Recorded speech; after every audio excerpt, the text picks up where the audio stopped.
So I have y is equal to 5 sine of 3x plus 1.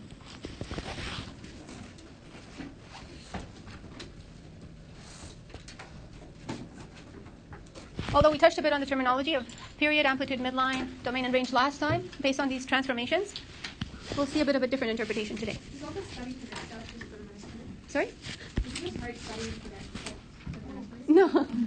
No, that's supposed to guide you. They seem like ministry boards. Oh. You can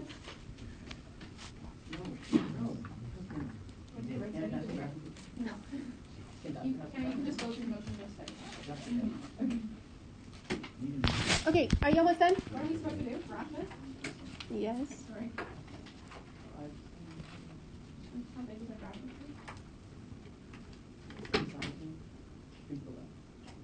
Can our x-axis just go to 360 on the other side? Yep, it doesn't have to be too exactly.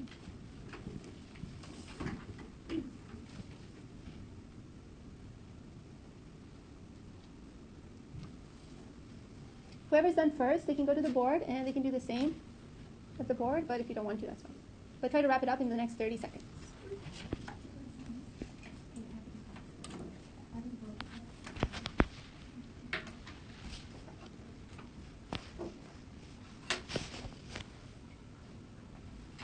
Who would like to share? Yeah, that's fine. Anything works. We'll have maybe 2 ideas on each side of the room, although it's a bit uneven. Maybe 2 ideas on the left and 1 idea on the right here. Volunteers? Voluntold? I have an idea. Okay. The midline will always be equal to a C value, which is Great idea. Yeah, so you could always anchor your starting, right, of that graph with the midline. So yes, that's great. What else, Mr. Henry? So the movement of y will impact amplitude, the movement of x will impact period. I'm not sure I understand. So the movement of y will impact the size of the amplitude, and then the movement of, like, the compression and stretch. Okay, so you're talking about the 3 at this point. Yeah, that's right. I'm going to look at that last, but yes, that's a good input. Is there anything I can do in terms of that midline? Is there any other way I can use it to roughly put some... well, we need a contribution from the right side, and unless they refuse... Matilda? You can find the amplitude. The amplitude using the midline and what? The vertical stretch. Yeah, that's right. Okay, so going from the midline into using that very first amplitude value, plus or minus, I would get the max and the min. So I can create those 2 horizontal lines. And then lastly, I would probably go for that period that Henry was mentioning. Okay, so as a step here, I would use this as the midline, and I would graph it. So this would be 1, let's say. Then I can include the amplitude. So this would give me a y max of 1 plus 5 and a y min of 1 minus 5.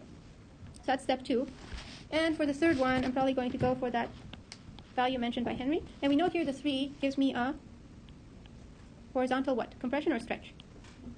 Okay, horizontal compression, which means that whatever I had for the original function for a period now goes to a third, right? So compression by 1 over 3, so that in graph form, I'm not going to do this. So if I draw just a little graph as a model, we have y is equal to 1. I'm going to draw that line first. And it's not going to be to scale. Okay, but I'll just draw in my y is equal to 1. Then I'll also draw my max and min, so a negative 4. I said not to scale, so I'm going to say negative 4 is down here, and 4 above would be the max. So y max is 6, y min is negative 4. And I know it's a sine function, so all I'm going to worry about is drawing a full sine going from 0, then back to max, 0 to min, and back in there. Because I know the overall distribution of points is the same as in any sine function. The only thing I have to be careful with here is how I label the function.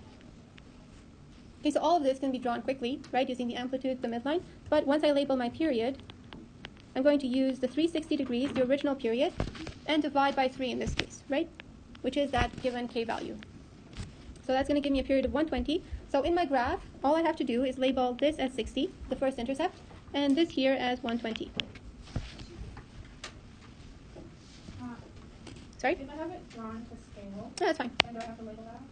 Yes, I do expect labels no matter what the scale is. But like, if I have like 90, 180, 270 labeled, and it's drawn to scale. Yeah, no, the intercepts for any function you still have to show.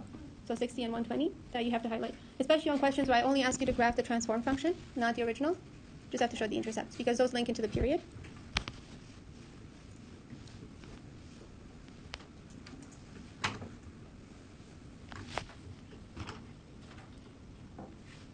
So just so we make full sense of this before we go into word problems, I'm going to treat one equation from our past.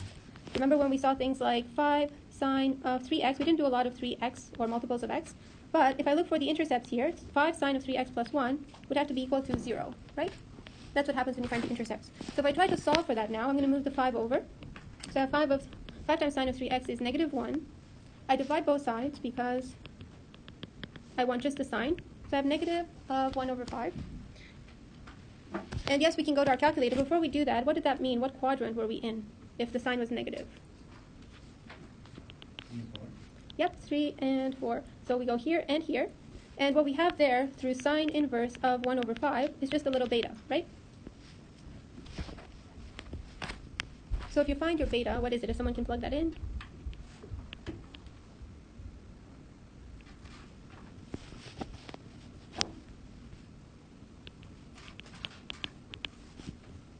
What do we get? 11.54. Okay, well, let's say 11.5 degrees. So that gives us two values for 3x, right? If I go here, I know 3x is either 180 plus 11.5, which was 191.5. And here I have 3x, that's 360 minus 11.5, so what do we get? Double check, but...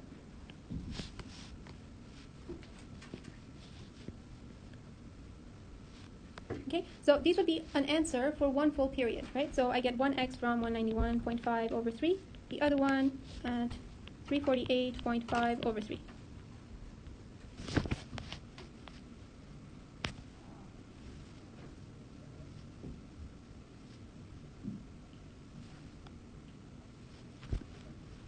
Okay, now where are those answers on our graph? What did we just find here? Would someone like to go to the graph and point them out? I'll circle them, I guess, in yellow.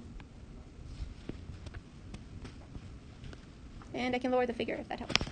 Where are those 2 points that we just solved for?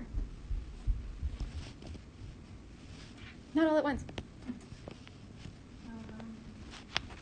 Around like the midline. Go and point at it. It's not quite at the midline, though, because remember we set our y equal to 0 to solve.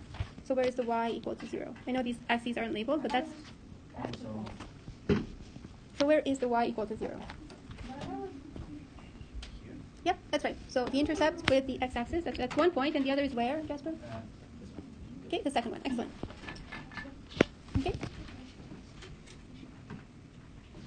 Now we'll do word problems in just a bit, but most questions will come back to circles and rotations around a Ferris wheel or, well, you see different engines and bicycles and such. So if you're asked for a solution in time, this is what you'll mostly be doing, solving these trig equations, finding solutions for one cycle, but then how would I find out when this repeats again, for example? What would I need to do? So you're a little confused. About what? So you just showed us how to find the y-intercept, Yeah, and for that. the x-intercepts, technically, not the y. Yes. And why is that significant? Because you'll be asked for different ways. You won't always be solving for the x-intercepts. But if I ask you, for example, for the time when a wheel reaches a certain height, you'll be setting this equation here. Okay, this. So the original equation, you'll be setting for some y value, some given value, and then you'll be solving for some time. And all I'm saying here is you get two solutions whenever you solve these equations. And once you solve and you get your two solutions, you also have access to an infinite amount of solutions in the future because you know they'll repeat through the cycle, right, the period. So you could get more solutions by just adding the period many times, right? But you're not adding 360, you'll be adding whatever the period is of that function, right? In this case, 120.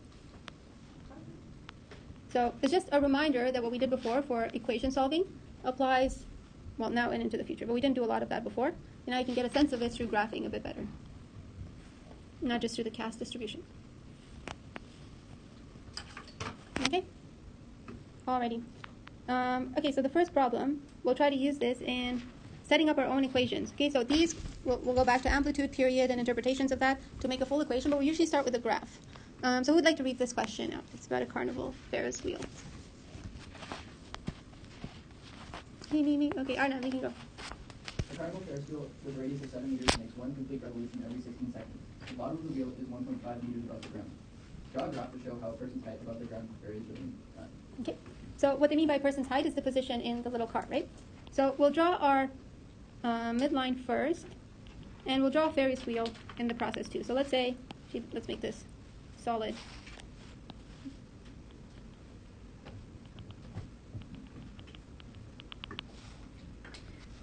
Okay, so it has a radius of 7, and it's 1.5 meters above the ground. So that means wherever my axis is, I'll have one step up from that. And again, these don't have to be to scale. So if this is my original, let's say, x-axis, this here is my y is equal to 1.5. And at the top here, what would I have as my midline?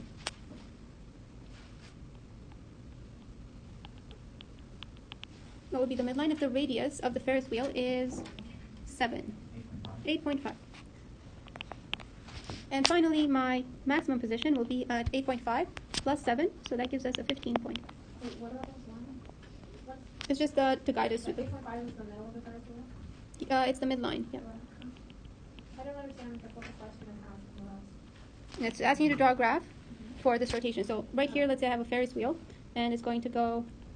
I'm probably going to start... This is arbitrary, but if any person gets on this Ferris wheel, even if it's not complete here, they will probably get on at the bottom, right? Okay. So at time 0, I said x here, but we'll say the horizontal axis will go in time. So if I call this point the original point when the person gets on it, that will be at time 0, okay? So I'm going to count that right at the beginning of time. And then as they move through the cycle, I'm going to call the next one B.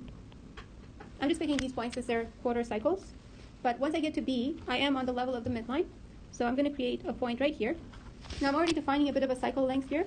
It's not intentional, but it will become intentional when I draw my next point. So I already decided that a quarter of a period here is 3 points, but it's arbitrary. You can make this however you want, okay? So if that's my B point, you don't have to label these every time. It's just now while we're creating them.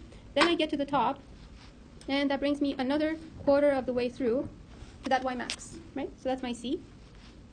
Then somewhere here, I return to D, which is on the same line as B. So that will go another quarter distance away, but it's also on the midline. That would be my D. And then I return to position A at the minimum. So I created what looks like a sine or a cosine. Sorry? It's just the distance we're covering, right? So remember, from the cast, all we're plotting here is the vertical distance, right? My graph shows the vertical distance. It's just like going through the cast where we picked our y coordinates going through, right? So it would always form a sine function, just like when we derive the sine and the cosine function. Same idea. Now, if I decide to go around again, if I'm not too dizzy, I keep going with the cycle, right? So a third of the way, a quarter of the way, a quarter of the way up, a quarter of the way down. And you can keep making these as long as you have that well-established a quarter of a distance between every intercept and the max, every intercept and the min. So just be careful when you count these squares. But otherwise, it's pretty straightforward.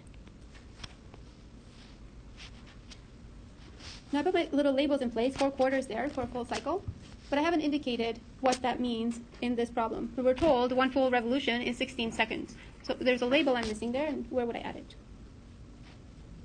Where would I indicate the 16 seconds?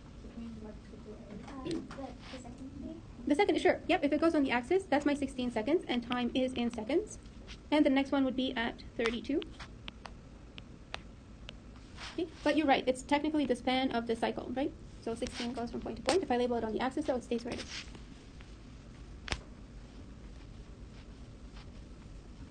So we're good with the graph, right? We just have to start. Usually we start from the bottom, but sometimes you could be asked to write an equation that doesn't necessarily start at the bottom. Okay? But we'll see how we do that in just a bit.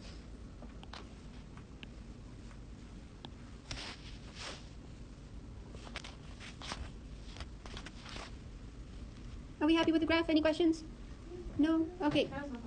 So we're not intellectually satisfied yet. We want an expression for this curve. Okay? So what would be an expression to describe the height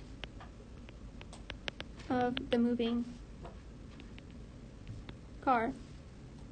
Let's say using sine, and then we can also go into cosine. Actually, let's start with cosine. That might be a little easier. Okay? So cosine. And then we'll see how we can transform it to move it left or right.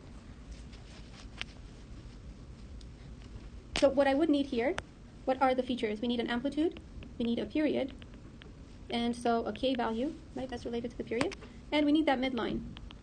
Those are the main features of the equation. Why is it cosine? You'll see in a bit for now. It doesn't matter. We'll do both. It's just easier to start with the cosine, and you'll see in just a second. Could be cosine or sine. Sorry? Could be cosine or sine. Yes, you can do both, right? And we will do both. We'll just start with cosine, and then on a test you can do whatever you want as long as it follows the instructions. So amplitude would be what in this case? 14? What was the amplitude again? 14? No, never mind. It's midline to max and midline to min. Yes, someone said it's 7, yep. And then midline is what? I'll just say C, but where was the C value? 1.5. Yep, 1.5. Or 8 plus 7, but yeah, 8.5. And finally for K, we said the K is related to the period. Now this is a bit different. So remember we said period before was 360 over K when we're doing the transformation. Now if you solve for K, you get that that's 360 over the period. And here I'm given the period in seconds. So I'm going to calculate K as 360 degrees divided by 16 seconds. And that's going to give me the K that I'm going to use in the actual equation. And I will use the units degrees per second. Keep that in brackets. It's just a reminder that I need my t for a variable once I start my equation. So what is 360 divided by 16?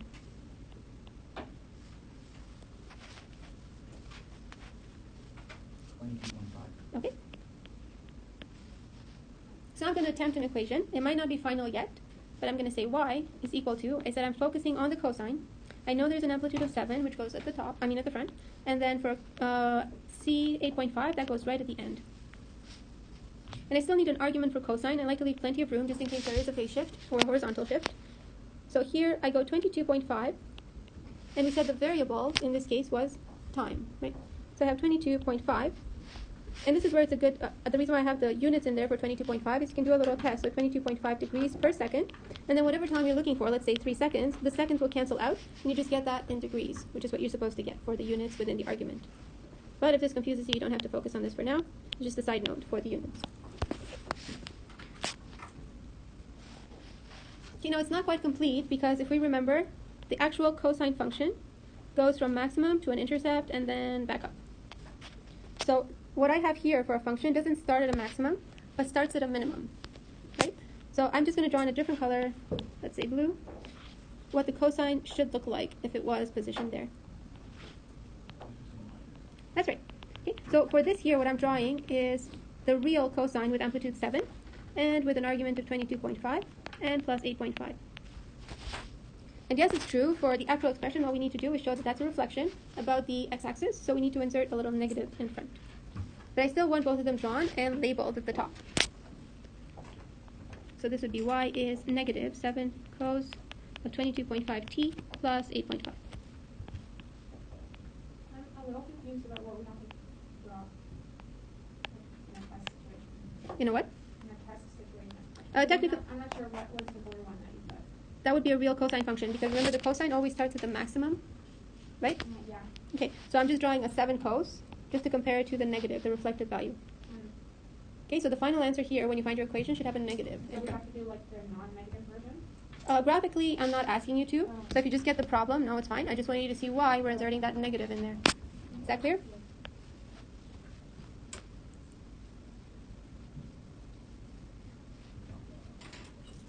Okay, now I'll give you a few minutes to describe this using the sine function, which would mean introducing a bit of a shift, horizontal shift. So this is why, even though I'm not asking you to draw these, it's still best to get a visual idea of what's happening. So remember, the sine should start at 0, which would mean shifting that whole white graph to the left or to the right.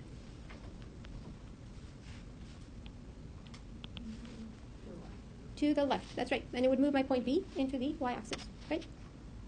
So that means the only thing you have to be careful of here is I still have a negative, not negative, 7 sine, and I have 22.5, but because, remember, the compressions and stretches take place before the translations, I will need to take that into account and introduce my brackets there. So I will have 22.5, and that's my full argument. I still have an 8.5 added, but what goes in the bracket, in the round bracket this time? 4 seconds. 4? A fourth, you mean? Yes. So I'm going to the left, right, with my original function. So what would it be? What's a fourth of a cycle? A fourth of a cycle is 4. Is that what Jasper was saying? Yeah. Well, in that case, it's 4 because the time is 16. Yeah. And so a fourth of a cycle. Yeah, but 4 is right. I think I said no, but yeah. So if I take the sine into the original function, it would actually move to the right, right? So I have to subtract minus 4. So t minus 4. Because I'm taking the original sign and moving it into the current position. Wait, where did 22.5 come from? Sorry? Sorry, I don't really get this. Which one? The first or the second? Neither. Okay, well, the radius is given to you, right, of the wheel, so that gives you the amplitude automatically of the motion. I know the amplitude goes before whatever the function is that I use. Oh, sorry, I just didn't really understand the conversion of cosine to sine. Why do you use the t minus 4? Well, if I draw, Sorry, yeah? is it t plus 4 for moving left?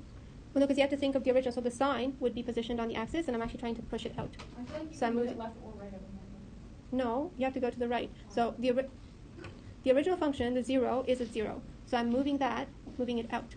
So I'm taking that function and I'm moving it to the right to get the transformed version that I have here.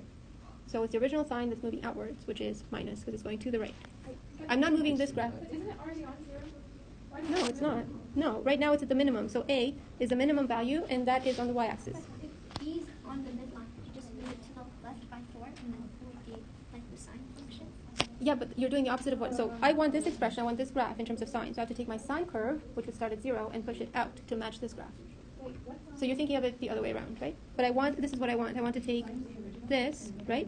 This, and I want to move it that way to match my white curve, Oh, okay. I right? understand. Okay. Now I So- don't understand this considering. So this is the sine function, and I want to move it, push it to the right to fit the white curve. Well, but isn't the sine function? Oh, I see what you're why can't you move it to the left then? Because that would not match up your intercepts. Yep, you can do that 3/4. Yeah, so if you say left 3/4 or right 1/4, same thing. As long as you keep your quarters straight.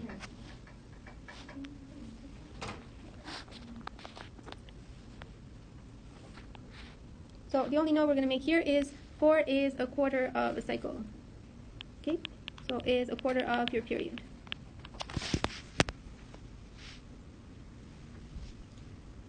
Okay, so since this was, well, it took a while, so I'll give you 10 minutes to set up this one, which is the same idea, but you're talking about waves and high tides and low tides. So it's the exact same idea. A midline, a maximum, a minimum, and there's a frequency there because you're told a tide completes one cycle in 12 hours. So that would be the period. Okay? So 5 minutes, set it up, same thing. Graph first, and then look at the equation and what you're given.